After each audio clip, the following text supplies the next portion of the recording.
The system had been failing for 61 hours when Helena Vance said the thing that nobody in the room was prepared to hear.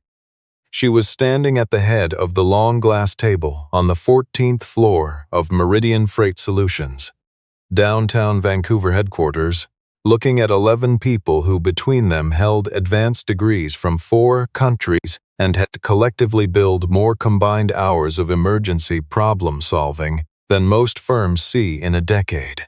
The floor-to-ceiling windows behind her showed the North Shore Mountains in the pale gray of a November morning, indifferent and clean. The room was neither. $8 million, Helena said, to whoever fixes Carto before this day is out. Carto was Meridian's proprietary AI dispatch and routing system, the nervous system of a national freight network that moved 11 million packages a year across 6 provinces.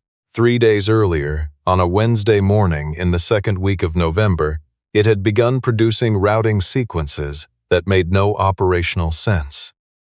Shipments flagged for Calgary sent to Fredericton. Time-sensitive pharmaceutical deliveries routed through distribution hubs that added 46 hours to their journey.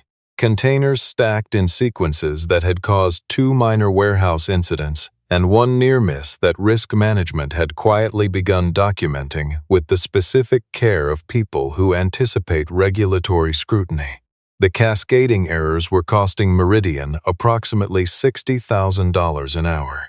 Retail clients were beginning to pull fulfillment contracts. The holiday shipping window was open, and it was bleeding out. Helena Vance had spent 3 days watching her technology leadership team exhaust itself methodically and arrive, each time, at the same place, nowhere. She was 43 years old, deliberate by habit and quick by necessity, and she had not built Meridian's Western Canada operation into what it was by confusing motion with progress. She had watched enough motion this week. She had sent the open challenge through the building's internal system at 7:15 that morning. Any employee, any department, any floor, had until end of business to attempt a solution. The reward was $8 million. The only condition was that you show up and try. Martin Feld read the notification at 6:52 in the morning, 14 minutes before it was officially distributed, because he was already on shift, and the facility's network pushed internal alerts to loading dock supervisors before most departments received them. He was standing at the mouth of Bay 7, watching a reefer trailer back in, its reverse alarm beating a flat mechanical rhythm into the cold air off Burrard Inlet. He read the message twice, then pocketed his phone and went back to watching the trailer. Martin was 49 years old. His official title was Night Loading Dock Coordinator, which meant he managed the physical intake and dispatch of freight from 10 in the evening until 6 in the morning, and occasionally stayed through the morning handoff when volume required it. He had been with Meridian for 3 years. Before that, there were 2 years he listed on his resume as contract work, a period during which he had, in fact, done very little that could be invoiced and had not particularly tried to. And before those 2 years was a chapter he did not bring up. He lived with his 8-year-old daughter, Penny, in a 2-bedroom apartment in Burnaby, a 20-minute SkyTrain ride from downtown. Penny had her mother's habit of going completely still when she was working something out, and her father's tendency to say less than she knew. She carried a purple spiral notebook everywhere, had since she was 5, when she'd found it among her mother's things, and decided it was hers now. She filled the pages with drawings, birds she identified from a field guide she kept on her nightstand, maps of imaginary islands, floor plans of houses she intended to live in someday. The notebook had been her mother's. That was enough reason. Martin walked Penny to her bus stop every morning, made her lunch the night before, so there was one less thing to rush, and picked her up from the after-school program at the community center on the evenings his shift ended in time. When it didn't, she waited for him in the lobby of the building, near the security desk, notebook open, drawing whatever the ceiling looked like from that particular chair. He had learned to live inside a small perimeter, Small kept things manageable. Small was honest about what it could hold. The reason for the 2 quiet years and for the retreat to a night shift at a freight dock was something Martin turned over only when the work in front of him didn't require his full attention. He had been good at what he did. Not good in the modest, practiced way people mean when they say it, but genuinely, specifically, unusually good. His work in distributed logistics AI had attracted attention from companies that paid for that kind of attention. He had spent 4 years at a startup called RoutePath Technologies, building what became one of the more elegant adaptive routing systems in Canadian freight. A system that learned geography, weather patterns, and regional capacity in ways the larger platforms hadn't figured out yet. Then RoutePath had been acquired by a U.S. conglomerate called Delvain Group, and Delvain had different priorities. The modification they wanted Martin to embed in the routing algorithm was subtle enough that most people reviewing the codebase wouldn't have spotted it. The system would continue optimizing routes normally for clients in major urban centers, but for fulfillment contracts covering remote communities, northern Ontario, rural Manitoba, Indigenous reserve delivery networks, the algorithm would quietly deprioritize scheduling in ways that made those routes appear less efficient than they were, which would justify rate increases that bore no relationship to actual operational cost. The communities with the fewest alternatives would pay the most. The system would do it invisibly, and it would do it consistently, and nobody reviewing aggregate performance metrics would ever see it cleanly enough to name it. Martin had named it clearly in a memo to Delvain's operations leadership. Operations leadership had explained that this was a business optimization decision, not a technical ethics question, and that his role was the former, not the latter. He had refused. They had let him go within the week with a standard confidentiality agreement and a tone that suggested doors in the industry would be difficult to find open.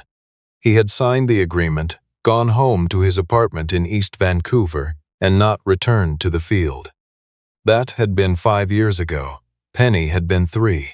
Her mother, Carol, had died of a brain aneurysm the following spring, on a Tuesday afternoon in April, which is the kind of specific detail the mind returns to, not because the day matters, but because precision is one of the ways grief makes itself legible.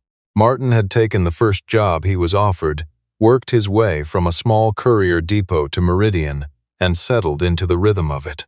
The company paid decently. The night shift suited him. The work asked for his hands and his attention and left the rest of him alone. He was not thinking about any of this at 8:40 in the morning when he finished the handoff log and walked toward the staff elevator, intending to go home. The doors opened on the ground floor and Penny walked in. She had her backpack and her notebook, and the expression of a person briefly inconvenienced by logistics. Behind her was Meridian's front desk coordinator, slightly out of breath, explaining that the after-school program had called a half-day due to a water main issue near the school, that Martin's cell had gone to voicemail. It had been on silent since 2 in the morning, and that Penny had been brought here by the program supervisor since the building was listed as an emergency contact. Penny looked at her father. She put her free hand into his. Martin stood in the elevator for a moment. The floor display showed the lobby. He looked at it for what felt longer than it was. He found a chair near the security desk, settled Penny into it, put the notebook in her lap, and crouched down so they were at the same level. He told her he had something to try on the 14th floor. He said it might take a little while. He said she should draw something and he would be back. Penny considered this, with the seriousness of someone who has learned to trust the person in front of her. She opened the notebook to a blank page. Martin stood up and pressed 14. The 14th floor had the quality of a space that had been under sustained pressure, long enough that the pressure had become the atmosphere. Coffee cups and printed diagnostic reports covered every flat surface. The whiteboard along the east wall was layered with notation, dependency maps, error trees, 3 different proposed remediation timelines, each one crossed through in a different color. The people in the room had the specific exhaustion of intelligent people who had done everything right and arrived at nothing. Scott Bremner, Meridian's chief technology officer, stood near the window with his jacket off, and his posture still attempting to project authority it had stopped earning approximately 40 hours earlier. He was 47 years old, had come to Meridian from a well-regarded logistics consultancy in Toronto, and was accustomed to being the most technically fluent person in any room he entered. The past 3 days had not been kind to that self-assessment. Beside him, Yusuf Amara, 6 years at Meridian, lead architect on Carto's original deployment, sat with his laptop open and the expression of a man who had examined every direction and found each one closed. Yusuf was thorough and careful, and had spent the past day being interrupted during his own presentations, in ways that were beginning to feel less like impatience, and more like something deliberate. The most recent proposal had come from an external systems consultant. Helena had flown in from Montreal overnight. It was technically rigorous. It would take 4 to 6 weeks and would not resolve the immediate crisis. Helena had listened to the full presentation and asked one question: could it stabilize Carto before end of day? The consultant had said honestly that he could not promise that. Helena had thanked him, and the room had understood what the silence that followed meant. Martin stepped through the door at 8:58. He was still in his work clothes, cargo pants, a Meridian-branded fleece with a small grease mark on the cuff from a pallet jack that had leaked overnight, steel-capped boots worn enough to show the original shape of his foot. His dock access badge was clipped to his belt. He looked like what he was, a man who worked nights downstairs. People moved toward him before he cleared the doorway. A logistics coordinator, managing the room's administrative flow, asked, politely but firmly, whether he was looking for someone. Martin said he was there for the open challenge. The coordinator looked at him, then looked towards Scott Bremner. Bremner did not lower his voice, because people who want a room to hear them rarely do. "We've had a long few days up here," he said. "I'm not sure what you imagine you can contribute, but I'd ask that we keep the disruptions limited to the actual problem at hand." A short sound came from the far end of the table that could have been a laugh if anyone wanted to acknowledge it as one. One of the consultants leaned marginally toward the colleague beside him. Martin did not change his expression. He looked past the coordinator, past Bremner, and found Helena Vance at the head of the table. Helena had survived a career in freight logistics, an industry that had not historically been interested in making room for people it hadn't expected. By becoming very good at reading the difference between confidence that came from knowing something and confidence that came from needing other people to believe you knew it. She looked at Martin Feld for a moment that lasted as long as it needed to. There was nothing in the way he stood that was performing anything. "Tell me what you'd look at first," she said. Scott Bremner began a sentence. Helena's attention didn't move from Martin, and Bremner stopped. "The input normalization pipeline," Martin said. "Specifically, whatever's handling the time zone conversion on incoming provincial feeds. Carto makes sequencing decisions based on relative timing across regions.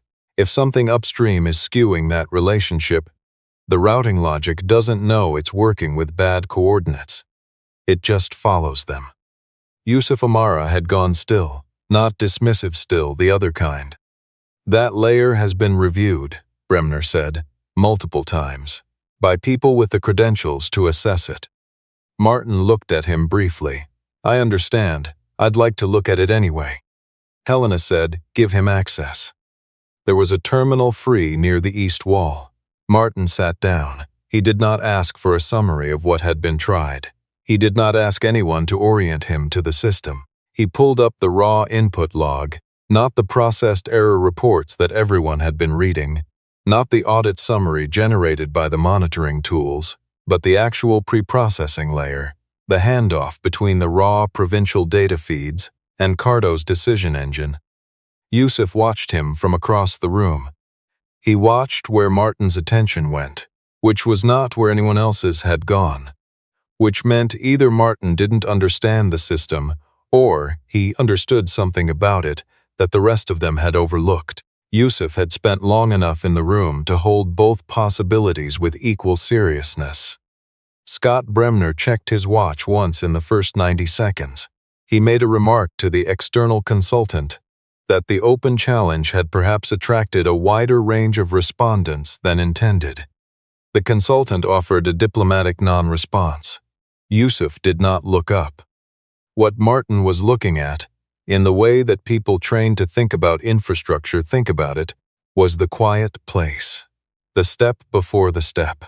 The layer so foundational it was treated as given, because systems built on foundations only question the foundation when everything else has been eliminated, and sometimes not even then. He had spent 3 years supervising a loading dock. Before that, 2 years of contract work. Before that, 4 years building routing systems from the ground up. And what you learned building systems from the ground up.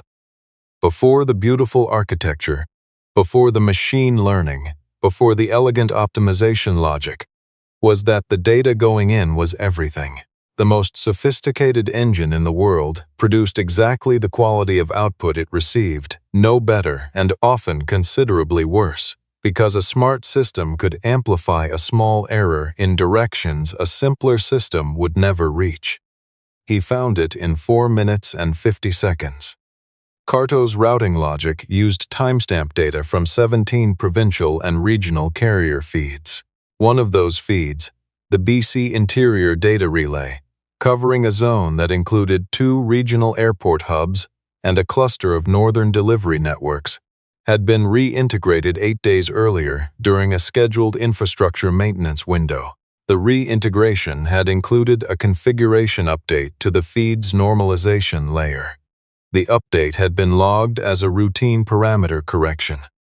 The update had also quietly changed the daylight saving time offset handling for that feed in a way that introduced a systematic 47-minute skew in one direction.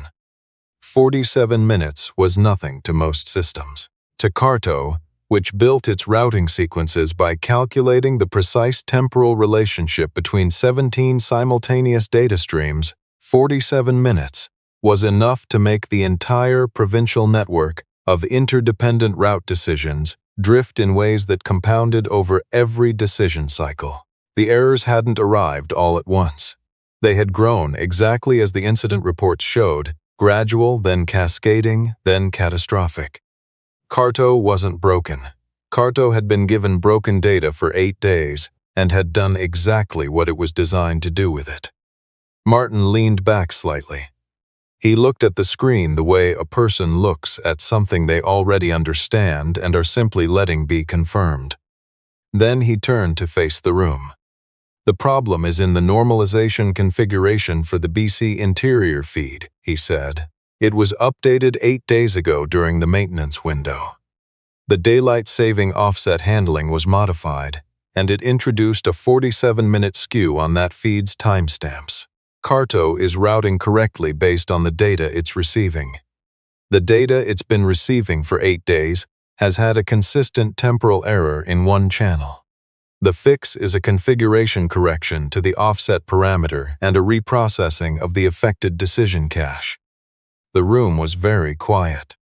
Yusuf Amara had straightened fully before Martin finished the 3rd sentence. He was already pulling up the configuration file. That's a one-line correction, Yusuf said. He was not arguing. He was calculating out loud. 2, Martin said. You'd want to add a cross-feed consistency check to the normalization layer validation, so this class of offset error surfaces automatically on any future reintegration. Otherwise, you're one maintenance window away from the same problem. Scott Bremner's voice, when it came, had lost its earlier shape and replaced it with something trying to sound like certainty and not quite managing it. That entire layer was reviewed. That is not what we missed. Yusuf was not looking at him. "I can walk you through the maintenance log," Martin said. The update was tagged as a minor configuration correction. It wasn't flagged for regression testing against cross-feed temporal alignment. Helena stood. "Run it," she said. Yusuf's hands were steady on the keyboard. The correction took 40 seconds to implement. The reprocessing of the decision cache took 4 minutes. No one spoke during those 4 minutes. Bremner stood at the window with his arms crossed. The Montreal consultant had his laptop open, but was not looking at it. One of Meridian's senior operations coordinators had both hands flat on the table, watching the system display the way a person watches something they are afraid to believe. The display updated. Cardo's routing sequences resolved in real time, stable, clean, sequentially logical, in the way that a well-functioning system looks entirely obvious in retrospect and completely incomprehensible when it's wrong. The BC interior feed locked in, the 17 data streams aligned. The error flags cleared one by one, each one dropping off the monitoring dashboard in an orderly sequence, like lights going out in a building that was finally being closed properly. The operations coordinator put her hand over her mouth. Yusuf sat back in his chair slowly. He looked at the display for a long moment. Then he looked at Martin Feld, who was still sitting at the terminal in his work fleece and his worn boots, waiting with the patience of a man who had fixed the thing and was simply letting it be confirmed. Helena Vance stood at the head of the table and looked at the screen for long enough that everyone in the room understood she was not going to speak until she had finished. Then she turned and looked at Martin. The room, which had offered polite condescension 45 minutes ago, had nothing to say. It took Helena's team most of the afternoon to find what wasn't in Meridian's HR directory. The file listed Martin Feld as a night dock coordinator, 3 years of service, no post-secondary credentials on record, a residential address in Burnaby, a previous employer in East Vancouver. Before that, contract work. Neither entry led anywhere interesting. Helena made a different kind of inquiry. By early evening, her research lead had assembled a picture from public records, published technical papers, and the institutional memory of an industry that preferred not to advertise its own episodes of poor judgment. Martin Feld held a master's degree in computational systems from the University of British Columbia. He had spent 4 years as lead architect at RootPath Technologies, producing work that people in the field who were positioned to evaluate it had considered genuinely significant. RootPath had been acquired by Delvane Group, a U.S.-based logistics conglomerate, and Martin had left within months of the acquisition under standard NDA terms. The stated reason for departure was mutual agreement. The actual shape of what had happened was legible to those who knew where to look in a regulatory complaint filed 18 months later by an advocacy coalition representing remote freight delivery networks in northern Ontario and Manitoba. The complaint alleged that Delvane's routing platform had systematically deprioritized scheduling for remote and Indigenous community contracts in a manner that inflated rates without any corresponding operational justification.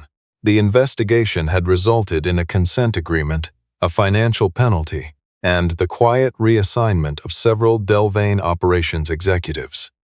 The system at the center of the complaint had been completed by someone other than Martin Feld. Helena read all of it twice. She sat in her office for a long time afterward, looking at the mountains going dark across the inlet. She was thinking about a specific kind of decision, the kind that costs you everything professionally and returns nothing. Not recognition, not vindication, not even the satisfaction of being visibly right. The decision that requires you to simply go quiet about what you know and live with it. She was thinking about what it takes to make that choice, and then carry it for 5 years, without requiring anyone else to understand the weight of it. She thought about the grease mark on the left cuff of his fleece. She went back to the 14th floor. Martin was still there, reviewing something on the terminal with the attention of a person finishing a job properly. He looked up when she entered. "Penny's downstairs," Helena said. "Security says she's been drawing in the lobby for about an hour. She seems fine." Martin nodded. He had checked with the desk team twice since he'd come upstairs. "I know what you walked away from," Helena said. She said it directly, without embellishment, the way a person speaks when they are not interested in the performance of their own sincerity. Martin was quiet for a moment. "They finished building it anyway," he said. "I know," Helena said. "I read what it did." "It did what I said it would," Martin said. There was no bitterness in it, just the flat accuracy of a person who has had 5 years to find the right word for something and has chosen precision over feeling. "Yes," Helena said, "it did." The award was presented the following morning in the same 14th floor boardroom, in front of Meridian's leadership team, 3 members of the operations committee, and 1 logistics industry journalist Helena had decided to include, for reasons she kept to herself but that were legible to anyone paying attention. The certified document representing $8 million sat on the table in front of Helena. Martin sat across from her in a different shirt. Actually pressed this time, a dark gray one that Penny had apparently assessed and approved before he left the apartment that morning. Helena slid the document across the table.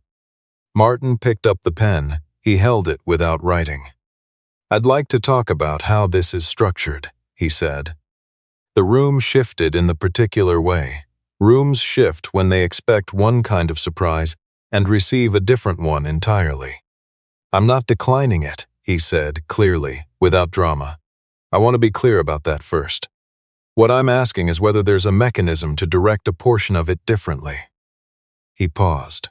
$600,000 is enough for me to buy a home in a decent school district for Penny, set up a proper re-ESP for her, and take the time to figure out what comes next without the decision being driven by financial pressure. That's what I need from this. The rest I'd like to direct it, if there's a structure for it, toward expanding digital infrastructure access for remote and indigenous freight communities in northern BC and Alberta, not as charity, as correction.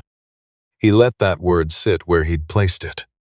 "The reason I left the field 5 years ago is that I was asked to build something that would make those communities pay more for less. The money I didn't earn back then went to the people who did build it. I can't undo that. But if $7.5 million can partially address what that system cost those communities over the years it ran, I would rather it do that than sit in an account I don't have a good use for." The room was quiet in the way that rooms go quiet when something has been said that cannot be argued with, because it is both completely unexpected and entirely consistent with everything that came before it.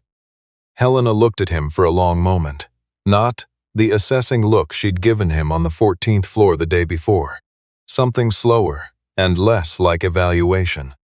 "You just made the largest directed giving decision in Meridian's history," she said. "You offered $8 million, Martin said. "It seemed like enough to work with." Helena almost smiled. "We'll make it work." Before anything was signed, the door opened and Penny came through it. The after-school program had ended early again, a heating issue in the Burnaby building, the November cold being what it was, and the front desk coordinator had brought her up. She walked into the boardroom in her school clothes with the purple notebook under one arm, scanned the room, located her father across the long table, and crossed the entire length of it at a pace that suggested the furniture in between was a minor logistical consideration. Martin stood and caught her. She pressed her face against his shoulder and said, in a muffled voice, that his shirt felt much better today. Several people in the room found sudden interest in the documents in front of them. Helena Vance looked out the window at the mountains. For a moment her jaw set, her hands folded on the table. When she looked back, she was not quite successfully not smiling. Penny regarded the room with the candid curiosity of an 8-year-old who finds a boardroom full of adults in November unremarkable but worth a second look. Her gaze settled on the stack of documents on the table. "Is that a lot of paper for something good or something bad?" she asked. "Something good," Martin said. "Okay," Penny said and opened her notebook. The week that followed was quieter than the one before it in all the ways that mattered. Scott Bremner did not resign. Helena had not asked for his resignation. What she had asked for, in a private meeting that did not appear on any calendar, was an account, specific and complete, of how 46 hours of crisis management had failed to examine a feed configuration that a loading dock coordinator had located in under 5 minutes. Bremner had delivered an account that was partial in the ways all partial accounts are. Helena had listened to all of it, thanked him, and restructured his direct responsibilities, distributing them downward to the level of the people who actually built and maintained the systems. He remained at the company in a reduced capacity. Helena thought that was, on balance, the right kind of consequence. Yusuf Amara was appointed interim chief technology officer the following month. His first action in the role was to implement a mandatory cross-feed temporal consistency audit in the normalization pipeline for any configuration change touching more than one provincial data relay. He credited the idea, in the implementation memo, to a conversation he'd had with Martin Feld on the afternoon the crisis resolved. Martin had mentioned almost as a footnote that the most dangerous failures in complex systems were rarely where the diagnostics pointed. They lived in the place that everyone had agreed was stable enough not to check. Martin declined Helena's offer of a formal position. He declined it politely, completely, and without apparent regret. He told her that he had spent 5 years arriving at a specific understanding of himself, that the conditions under which he did his best work were conditions that an organizational role, even a well-structured one, would eventually erode. He asked instead whether she would consider a project-based consulting arrangement, terms to be negotiated as needed, and whether she would be willing to sit on the advisory board for the community infrastructure initiative the funding was in the process of establishing. Helena said yes to both. It was the second time in as many days she had agreed to something without deliberating first, which was not her habit and which she noticed. The apartment in Burnaby had been a good apartment for what it needed to be. Manageable, affordable, close to the SkyTrain, with a kitchen window that caught the morning light in a way that made the first coffee of the day taste slightly better than it had any right to. The new house was in a neighborhood with an elementary school that Penny had researched at the kitchen table. One evening, the district website opened on the tablet, asking Martin questions about catchment boundaries, with the focused interest of someone who had been thinking about this for longer than anyone realized. She had chosen her room by walking into it, sitting down on the floor, and announcing that this was the one. The purple notebook had gone on the windowsill immediately to establish the claim. Martin was on the back step on a Saturday in December, a mug of coffee going slowly cold beside him, looking at the cedar gate along the back property line. The latch didn't seat cleanly. The post had settled over the years, 2 centimeters at most, and the previous owners had compensated with weather-stripping foam rather than addressing the shift itself. Martin had removed the foam. He was looking at the actual problem. He had seen the same principle at every scale he had ever worked. The catastrophic failure is almost never catastrophic at its origin. It is small. It lives in the place that everyone agreed was fine and nobody checked. The fix, once you understood the real source of it, was usually straightforward. The difficulty was not the correction. The difficulty was the willingness to look at the foundation instead of everything built on top of it. Helena had sent a message that morning about the first intake round for the Northern BC initiative. 17 communities, 3 territorial freight networks, 1 regional airline partnership. A technical specifications review she wanted his read on before the next committee meeting. He hadn't answered yet. He would later, when Penny was asleep, and the house was quiet, and the work would be better for the waiting. He was finding, without making much of it, that the wall between the world he had left and the one he now lived in was something he had built higher than the actual distance required. It was possible to move between them. It was possible to carry what he had become into a space that had once tried to cost him what he was. The difference was that the cost, this time, was his to name. He heard the back door open. Penny appeared on the step behind him, notebook in hand, conducting her own independent assessment of the gate situation. "Is it broken?" she asked. "It's misaligned," he said. "There's a difference." She considered this seriously, the way she considered most things. "How long will it take?" 30 minutes, he said. "Can I draw it?" she asked, "while you fix it?" "Yeah," he said, "you can draw it." She sat down on the step and opened the notebook to a clean page. He picked up the level. The gate, once the post was reset and the latch adjusted, closed with a quiet, precise sound. The sound of something finding the position it had always been meant to hold. Penny looked up from her drawing.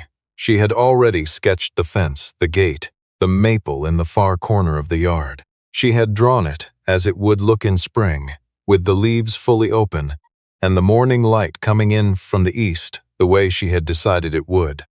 She turned the notebook so he could see. He looked at it for a moment. "That's good," he said.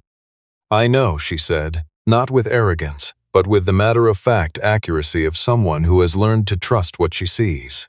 She closed the notebook. "I'm hungry." 5 minutes, he said. She went inside. He stood in the yard a moment longer, level in hand, the gate closed cleanly behind him.